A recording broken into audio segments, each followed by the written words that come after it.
Assalamualaikum and hi guys, here we meet again. So are you done with your rough sketch from the previous lesson? If so, then let's move on to the next stage, which is the texture stage. What are we going to do at this stage? At this stage, we are going to start inserting depth into our drawing, and it is done by focusing on the texture.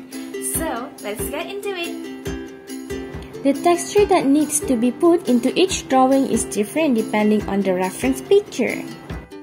The texture that we need can be anything such as the wrinkles on the skin, the texture of the fabric, the hair, and many more. Basically, the texture will help in enhancing the almost photographic characteristic of your drawing. So, from the reference picture, we can see that the eyebrows are textured as there are many lines that overlap each other, which create the overall look of the eyebrows. To create texture on the eyebrows, you can use a pencil with darker shade than the one you use for the rough sketching process. Then, by referring to the reference picture, draw the lines on the eyebrow. Put some pressure on the pencil on the area where the eyebrows are a lot darker.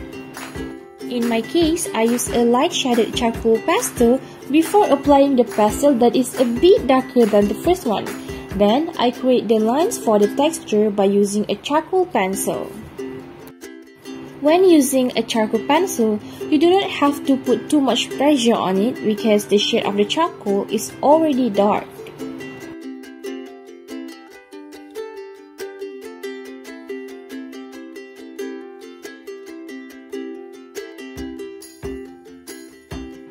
Now that we are done with the eyebrows, let's check out the eyes.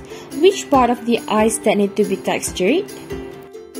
We can see that the corners of the eyes are a bit textured, in which there are skin folds on the eyelids and the eye bags. For the texture of the skin, we can focus on the shadows because shadows can enhance the texture of the skin. For this process, we can use the shading technique. By referring to the reference picture, insert some shadows onto the corners of the eyes. Apply shadows on some parts that need to be enhanced to make the eyes look more realistic. Just lightly smudge the area that we want to create texture, and then rub lightly in a circular motion or any suitable motion with your finger or brush or smudge stamp stick. This one is recommended for charcoal. This shading technique is basically suitable for the skin because it will appear smoother. By the way, I am using the charcoal pastels and the charcoal pencil to enhance texture of the skin, and I'm blending the shadows using the blending smudge stamp sticks. But if you don't have any of these materials, using pencils and your fingers to blend will also produce satisfying results, so don't worry.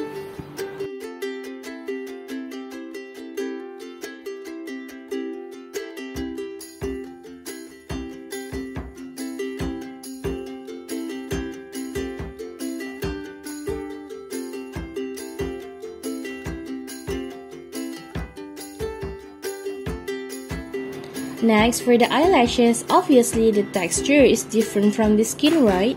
So for this one, we can draw many slightly curved lines that overlap each other in a slightly uneven direction, because that is how eyelashes look in real life.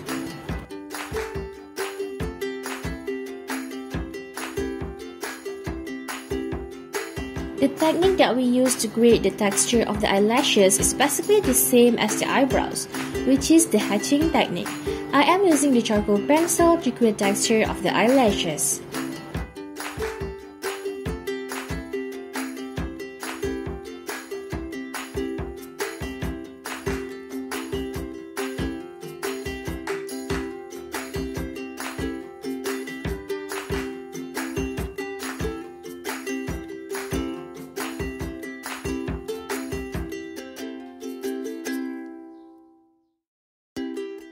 This technique can also be used for the hair. I'm also using the same charcoal pencil for the texture of the hair.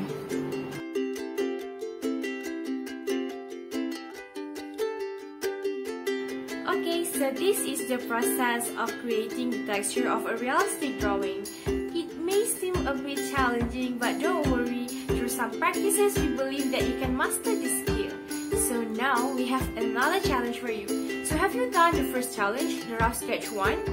Alright, using the same drawing, we want you to insert the texture of your drawing by applying the technique that we have shown you earlier.